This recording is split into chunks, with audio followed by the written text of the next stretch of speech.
sheekada koobaad waxaa la yidhaahaa waa adige faaraxow waa adige farxalo horta arrinta sheekada intaynaan gudagelin dulucdeeda arar ahaan aan idiin sheega geedkan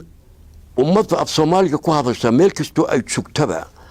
shaydaanku ku ibtileeyey ee qaadka leeyahay cunaan ayaan idiin sheegaya xaaladihiisa iyo sida ay u kala cunaan berigii hore waxay cuni jireen oo zamankii odayaashii hore ee waxaan bilaabay iyo ibtiladana ay ka bilaabeen fadhi loo yaqaano barjaha oo duhurka la fadhiisto cadceeddu markay gaabatada laga kaco kii waa la iskala baxay maanta waxay maraysaa maanta waagu hadduu baryaba in laga bilaabo ijabane duur haddii la gaadho jilbaha loo laabo barjee cadceeddu hadday labadhana labaliqo biyo raacis siqda dhaxana qarxisku isdaba socdo iyadoo aan taa tix raacayaan waa xeerka aan qorayn ee ay dadka jaadka cunaa ku dhaqmaane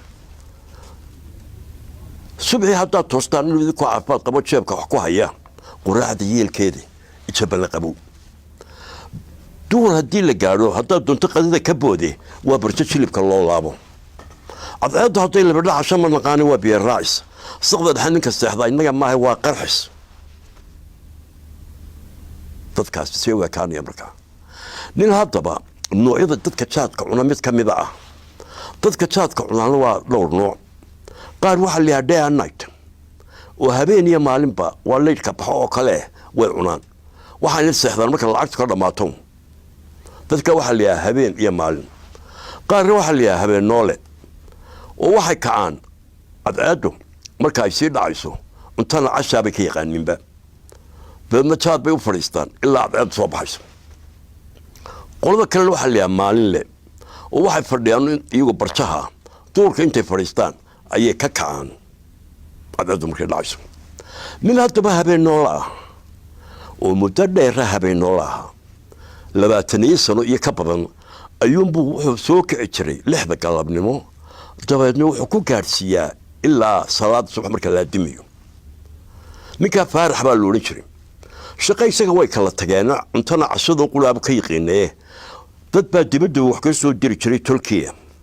xitaa soo qaadashada lacagta yar ee uu bisha cunayo xawaalada muu haleeli jireen nin isagu maalintii soo jeeda ayuu ku qaybiyo soo qaadi jiray isagana wax ogaa ka siin jiray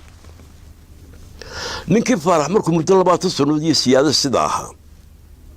ayaa waxaa noqotay subax inuu qasab ku soo baxo inuu yahay waliya amrigeeda oo aan looga maarmayn ayaa loo soo gogol fadhiistay oo la doonay maanta in la bixiyo la meheriyo wuu ka cudur daartay oo dhowr jeer buu loo tagay buu shiridiid hase yeeshee de meel uga baxo waay inantii mehersimayso isagoo jooga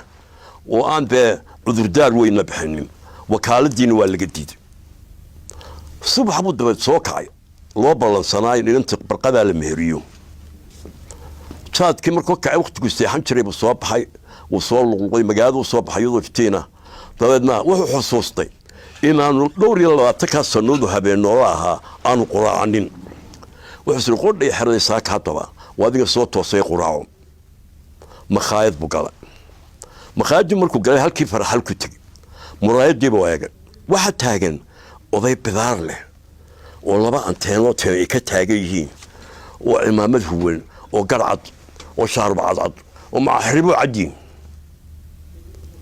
gacanta inta saayiri ayuu la farxalo dadku iskaaga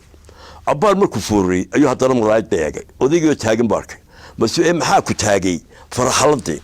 ninka dambeeyo dabadiisa soo taago yaqaana ayaa faaraxo waa adige farxal